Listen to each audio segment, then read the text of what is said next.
David Lang's two children, George, 8, and Sarah, 11, were playing in the yard when Lang and his wife came out of the vine-covered brick house. He spoke to the children and then started walking out across the pasture. At this time, Judge August Peck and Lang's brother-in-law came driving up the lane in a buggy. The judge saw Lang in the field and was about to call out to him when it happened. Lang vanished from the face of the earth. One minute he was standing in an open field with no trees, stones, or fences. The next, he was simply gone.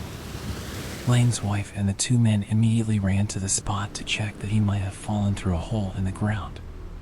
There was no such hole. Mrs. Lang went hysterical and was taken into the house. Neighbors were called out to help. Scores of people searched the field, but to no avail.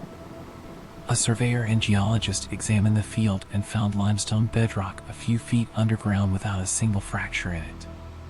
For a month the search carried on. All the Lang servants quit in fear.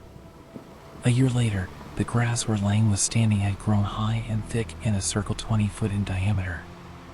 No farm animal would graze there, and it seemed free of insects. Advertisements.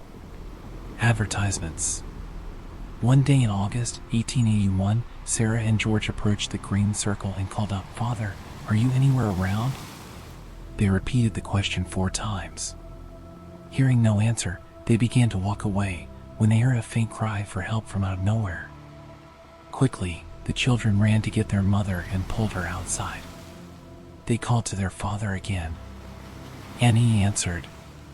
For several days, the family returned, and each day when they called, the answering voice became fainter until finally there was no response at all.